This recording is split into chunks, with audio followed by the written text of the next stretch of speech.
మీ business ఏదైనా మీ ఊర్లో promotion చేయాలంటే అది సుమన్ టీవీతోనే సాధ్యం. ఇప్పుడే సంప్రదించండి. పిఠాపురం నియోజకవర్గం చేబ్రోలు ఉన్నాము. పవన్ కళ్యాణ్ గారి ఇంటి దగ్గర ఉన్నాము.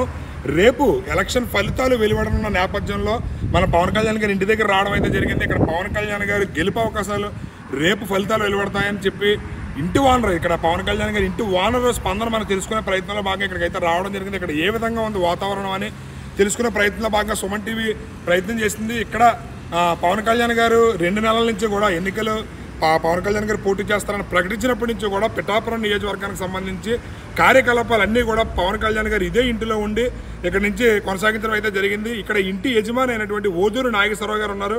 మన ఓదూరు నాగేశ్వరరావు గారిని అడిగి తెలుసుకుందాం. ఆయన స్పందన ఏ విధంగా ఉంది, ఏంటి, పవన్ కళ్యాణ్ గారు ఎంత మెజారిటీతో గెలుస్తారని ఆయన అనుకుంటున్నారు అనేది ఒకసారి ఆయన మాటల్లో మనం అడిగి తెలుసుకునే ప్రయత్నం చేస్తాం. నమస్తే నాగేశ్వరరావు గారు.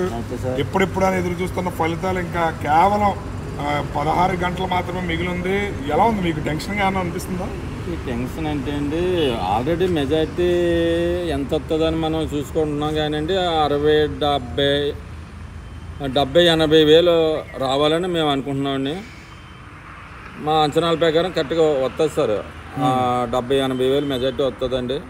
టెన్షన్ లేదండి, మామూలుగా మాకు ఆనందంగానే ఉంది. రేపు పండుగలన్నీ కలిపి ఏదో ఒక సంవత్సరం పండుగలన్నీ వచ్చేసినట్టే రేపు ఉంటుందండి. మాకు ఆనందంగా ఉంటుందండి. అంటే ఈ ఎలక్షన్ కోడ్ ప్రకారంగా మనం 6వ తారీఖు వరకు నిబంధనలు పాటించాలి కాబట్టి కొంత మనం కరోనా కొంత లోపల ఉండమని, బయటికి ఎక్కడికి వెళ్ళకుండా రోడ్లు అంటే వాళ్ళని తిరగకుండా కొంత జాగ్రత్తగా ఉండమని మన జనసేన కార్యకర్తలు కానీ అందరికీ చెప్తున్నామండి. బయటికి ఎక్కడికి అలా చేయొద్దు అని చెప్తున్నాం. అయితే మీరు ముందు నుంచి కూడా మెగా అభిమాని, మీరు పవన్ కళ్యాణ్ గారిని దగ్గర నుంచి చూస్తే చాలనుకునే వ్యక్తుల్లో మీరు ఒకరని తెలిసింది. అయితే అలాంటి వ్యక్తి మీ ఇంట్లోనే గత 2 నెలల నుంచి నివాసం ఉంటున్నారు. పవన్ కళ్యాణ్ గారి ఇల్లు ఇది అని అంటుంటే మీకు ఎలా అనిపిస్తుంది అసలు?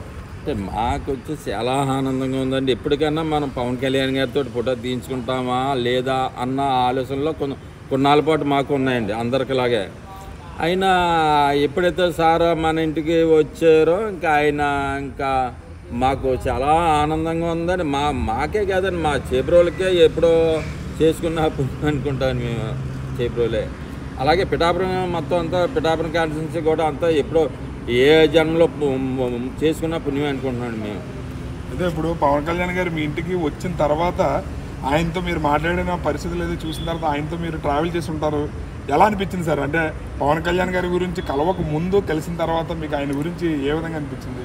అంటే సారు ఎలక్షన్ ముందు మాట్లాడింది చాలా ఇదిగా మాట్లాడారు. నా వ్యూహాలు వేరేగా ఉంటాయి నాగేశ్వరరావు. నా వ్యూహం నాకు వదిలేండి, ఒక్కసారికి వదిలేండి, ఈ ఎలక్షన్ ఒక్కసారికి వదిలేండి, నేను చెప్పినట్టుగా ఆలకించండి ఒక్కసారికి అన్నారు. నాగేశ్వరరావు అలా చేయండి. అలాగే సార్, మీరు ఎలా చెప్తే అలాగే ఆలకించాను సార్ అని చెప్పేసి మేము కూడా అనడం జరిగిందండి. నా వ్యూహాలు కరెక్ట్గా ఉంటాయి. నా వ్యూహాల ప్రకారంగా మీరు అందరూ ఉంటే చాలా నేను ఇదిగా తీసుకొస్తాను పార్టీని. కూటమి కూడా ఒక్క ఓటు కూడా చీలిపోకుండా నేను చేస్తానన్నారు. అదే ప్లానింగ్ ప్రకారంగా చాలా కరెక్ట్గా చేశారండి సార్. అయితే ఇవాళ మొత్తం ఈ దేశం అంతా పవన్ కళ్యాణ్ గారిని చూసి నేర్చుకోమంటుందండి. నిన్న రాహుల్ గాంధీ గారిని కూడా వెళ్ళి ఒక్కసారి 10 రోజులు పవన్ కళ్యాణ్ గారితో ఉండి ఆయన తెలివితేటలు, ఆయన మంచి చెట్లు మొత్తం అన్ని చూసి చేయండి అని రాహుల్ గాంధీ గారు కూడా అందరూ సూచించారండి. అయితే కూటమి గెలుపుకి పవన్ కళ్యాణ్ గారు చాలా వరకు తన సీట్లు తగ్గించుకున్నారు. చాలా వరకు అన్ని విధాలు కూడా తగ్గి ఇది చేశారు. అయితే కూటమి గెలుపులో పవన్ కళ్యాణ్ గారి పాత్ర ఎంతవరకు ఉందంటే మీరు ఏమంటారు? పాత్ర అంటే ఇంక ఎవరు సరిపోరండి. దేశం మొత్తం మీద నరేంద్ర మోడీ గారి తర్వాత ఈ పవన్ కళ్యాణ్ గారు అండి, ఇంక ఎవరు ఉండరండి. అలాంటి వ్యక్తి ఉండాలంటే ఇంక ఎవరు సరిపోరండి. ఆయన పవన్ కళ్యాణ్ గారి లాగా కూటమి అంటే కూటమి మొత్తం ఇదంతా వైసీపీకి ఒక ఓటు కూడా నేను వెళ్ళలేనన్న పట్టుదల ఒకటే ఉందండి ఆయనలోని పట్టుదల. ఆ పట్టుదల అంతా నెరవేర్చుకున్నారండి. రేపు వచ్చేదంతా కూటమి మొత్తం జనసేన పార్టీ ఒక పండుగ తీర్థంలాగా ఉంటుంది సార్. అదే పవన్ కళ్యాణ్ గారు ఎమ్మెల్యేగా పిఠాపురంలో మీ ఇంటికి, అదే ఆయన ఇంటికి ఎప్పుడు అడుగు పెట్టబోతున్నారు ఒక ఎమ్మెల్యేగా గెలిచిన తర్వాత? అంటే సార్ ఇప్పటికి వచ్చి ఇంకా ఏం చెప్పలేదండి. అంటే ముందుగా ఇప్పుడు చెప్తే మొత్తం అంతా ఎక్కడే ఉంటారని చెప్పేసి అది కౌంటింగ్ అయిపోయిన తర్వాత చెప్తారు సార్. కౌంటింగ్ అయిపోయిన వెంటనే ఎప్పుడు వస్తారన్నది చెప్తారు సార్. ఇప్పుడు చెప్పారనుకోండి, మొత్తం అన్నీ ఎక్కడికక్కడ వదిలేసి ఇక్కడికి వచ్చారనుకోండి, ఇక్కడ ఎలక్షన్ కోడ్ ఒకటి ఉందండి, దాని ప్రకారంగా మనకి కొంత ఇబ్బంది వస్తుందని ఇప్పుడు ఏం చెప్పలేదు సార్. పవన్ కళ్యాణ్ గారు గెలిచిన తర్వాత ఆయన ఫ్యూచర్లో ఎలా చూడాలని ఒక జన సైనికుడిగా ఆయన అభిమానించే వ్యక్తిగా మీరు ఆయన ఏ పొజిషన్లో ఉండాలని కోరుకుంటున్నారు? ఆ పొజిషన్ ఈ 5 ఏళ్లలో జరిగే అవకాశాలు ఏమైనా ఉన్నాయని ఉన్నదండి, కంపల్సరీగా ఉన్నదండి. ఈ 5 ఏళ్ళలో సీఎం అవి ఇది ఉందండి, సీఎంగా మేము చూడాలని ఉందండి. మా కోరిక అదే అండి. జనసేన నాయకులందరికీ, కార్యకర్తలకి, మొత్తం అందరికీ కూడా 2029 నాటికల్లా సీఎంగా అవ్వాలా. అక్కడి నుంచి కేంద్రంలో కూడా చక్రం తిప్పాలని మా పవన్ కళ్యాణ్ గారు. ఇప్పుడు పవన్ కళ్యాణ్ గారు పిఠాపురం ఎమ్మెల్యేగా గెలుస్తారని చెప్పి సర్వేలు అన్నీ కూడా తెలియజేస్తున్నాయి. ఒకవేళ ఆయన ఎమ్మెల్యేగా గెలిచిన తర్వాత పిఠాపురం అంటే పవన్ కళ్యాణ్ గారు మీ ఇంటికి వచ్చిన తర్వాత మీరు పలానా పొజిషన్లో ఉండాలని కానీ, లేదా మీకు పలానా కోరిక కానీ ఏమైనా ఉందా ఆయన అడగాలని కానీ, లేదా ఆయన వాళ్ళు కానీ ముందుగా మీకు అన్న చెప్పడం నాగేశ్వరరావు ఎంత కష్టపడుతున్నావు, నేను చూసుకుంటానని అన్నం కానీ అన్న జరిగిందా సార్? అంటే ప్రస్తుతానికి ఏం అనుకోలేదు కానీ అంటే మేము కష్టపడ్డది కదండి. నాగబాబు సార్ చాలా కష్టపడ్డారండి, గ్రౌండ్ వర్క్ బాగా చేశారు. నాగబాబు సార్ 2 నెలలు బట్టి వాళ్ళ ఫ్యామిలీ మొత్తం అంతా చేసి 2 నెలలు బట్టి గ్రౌండ్ వర్క్ బాగా చేశారు సార్.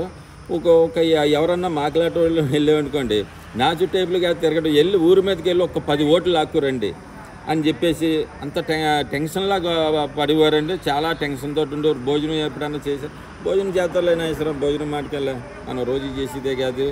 ఈ ఎలక్షన్ ఈ ఒక్క నెల ఉంటుంది, ఆ నెలల్లో మనం కష్టపడి చేయాలి. అదే టీడీపీ వాళ్ళు వచ్చేవారండి.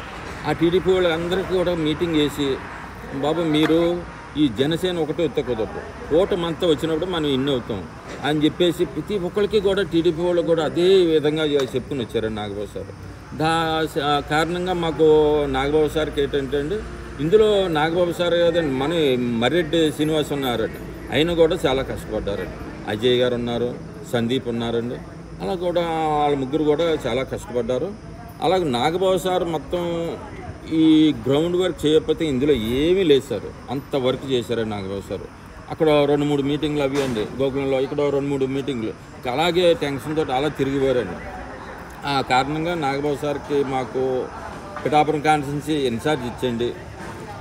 ఫస్ట్ కోటాలో ఎమ్మెల్సీగా మాకు నాగబాబు సార్కి ఇవ్వాలని మేము కోరుకుంటున్నామండి. ఆ అనవరం సత్యనారాయణమూర్తిని కోరుకుని దండం పెట్టుకుని పాదయాత్రగా వెళ్ళాలని మేము కోరుకుంటున్నామండి, నడిచి వెళ్ళాలని. పిఠాపురం నుంచి ఆల్రెడీ టీడీపీ నుంచి టికెట్ ఆశించినటువంటి వర్మ గారికి ఆల్రెడీ ఎమ్మెల్సీగా అవకాశం కల్పిస్తామని చెప్పి చంద్రబాబు నాయుడు గారు మాట ఇవ్వడం అయితే జరిగింది. మరి ఆయనకి ఎమ్మెల్సీగా ఇస్తే మళ్ళీ నాగబాబు గారికి ఎమ్మెల్సీగా ఎలాగా అవకాశం ఇస్తారనుకుంటున్నారు మీరు? అంటే ఈ ఎమ్మెల్సీగా ఒకవేళ వరం గారికి ఇచ్చారనుకోండి, మాకు కేంద్రంలో రాజ్యసభ ఇచ్చి మన నాగబాబు గారికి, ఆ కేంద్రంలో మినిస్టర్గా మాకు నాగబాబు గారికి ఇవ్వాలని కోరుకుంటున్నాం. అది ఒకవేళ ఇక్కడ ఇవ్వక అవకాశం లేకపోతే కేంద్రంలో మినిస్టర్గా రాజ్యసభ ఇచ్చి ఇవ్వాలని కోరుకుంటున్నామండి. ఫైనల్గా చెప్పండి, రేపు ఎలక్షన్ ఫలితాల తర్వాత ఏ విధంగా సంబరాలు ఉండబోతున్నాయంటే మీరు ఏం చెప్తారు? సంబరాలు అంటే చాలా మేము అంచనాలు చాలా చేసుకున్నాం. అంటే ఎలక్షన్ కోడ్ ప్రకారంగా మనం కొంత నిబంధనలు పాటించాలి సార్, దాని గురించి మనం కొంత వెనకాడుతున్నామండి. అంటే ఎలా స్వాగతం ఎలా పలకపోతున్నారు పవన్ కళ్యాణ్ గారు? ఇప్పుడు వరకు పిఠాపురం వచ్చింది, ఆయన ఒక జనసేన అధ్యక్షుడిగా పిఠాపురం ఎమ్మెల్యే అభ్యర్థిగా వచ్చారు. ఒకవేళ గెలిచిన తర్వాత ఆయన ఎమ్మెల్యేగా అడుగు పెట్టబోతున్నారు. ఆయనకి ఒకవేళ గెలిచిన తర్వాత ఎమ్మెల్యేగా అడుగు పెట్టబోతుంటే కనుక పిఠాపురం ప్రజలు ఏ విధంగా స్వాగతం పలకబోతున్నారు? బాహుబలి సినిమాలోని మాహిష్మతి ఊపిరి పీల్చుకునే విధంగా ఉంది చూశారు, దానికి రెట్టింపు విధంగా ఉండేలా మాత్రం పిఠాపురం ఖచ్చితంగా ఆయన స్వాగతం ఉంటుందండి. ప్రజలందరూ దానికి సిద్ధంగా ఉన్నారండి. ఎప్పటి నుండే మాహిష్మతిని సిద్ధం చేసుకుంటున్నారండి. ఆయనకి స్వాగతం పలకడానికి అయితే చాలా గ్రాండ్గా ఇప్పటికే చాలా ఊర్ల నుండి ఓటేయడానికి అయితే ఎంత ఉత్సాహంగా వచ్చారో, అదేవిధంగా బయట ఊరి నుండి ఆల్రెడీ వచ్చేసి ఎక్కడెక్కడే మోహరించున్నారండి. వాళ్ళందరూ రేపు వాళ్ళ ఆనందాన్ని చాలా గొప్పగా వ్యక్తపరచడానికి సిద్ధంగా ఉన్నారండి. అంటే అందరూ కూడా స్వాగతం అంటే పువ్వులు అయ్యేసి, చీరలు అయ్యేసి దాని మీద పువ్వులు వేస్తారండి.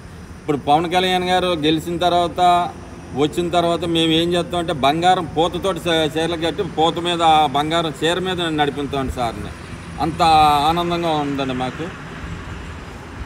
చూశారు కదా, పవన్ కళ్యాణ్ గారు ఇంటి యజమాని ఎవరైతే ఉన్నారో ఓడూరి నాగేశ్వరరావు గారు చాలా ఆనందపడుతున్నారు. పవన్ కళ్యాణ్ గారు గెలుపు అనేది దాదాపు ఖాయమైపోయింది. 80,000 మెజారిటీ ఖచ్చితంగా వస్తుంది. అయితే పవన్ కళ్యాణ్ గారు పిఠాపురంలో అడుగు పెడితే మేము బంగారు పూల పాన్పు మీద నడిపిస్తాము, మేము పవన్ కళ్యాణ్ గారు గెలిపే చేయంగా కష్టపడి పనిచేసాము. అదేవిధంగా నాగబాబు గారు, మెయిన్ నాగబాబు గారు కుటుంబం మొత్తం కూడా పవన్ కళ్యాణ్ గారు గెలుపు కోసం అహర్నిశలు కష్టపడ్డారు. అటు పద్మజ గారు కానీ లేదా వరుణ్ బాబు కానీ మొత్తం మెగా ఫ్యామిలీ నుంచి నాగబాబు గారు చాలా కష్టపడి 2 నెలల పాటు ఇక్కడే ఉండి చాలా చాలా హార్డ్ వర్క్ చేశారు. ఆయనకి రాబోయే రోజుల్లో మంచి పదవి రావాలని కూడా మేము కోరుకుంటున్నాము అని చెప్పి తన ఆనందాన్ని తెలియజేస్తున్నారు. పవన్ కళ్యాణ్ గారి గెలుపు మాత్రం ఎవరో ఆపలేరు. అది ఖచ్చితంగా దేశ చరిత్రలో చిరస్థాయిగా నిలిచిపోయే విజయం అవుతుందని చెప్పి తన ఆనందాన్ని అయితే తెలియజేస్తున్నారు. కెమెరామెన్ సాయితో శ్రీనివాస్, సుమన్ టీవీ.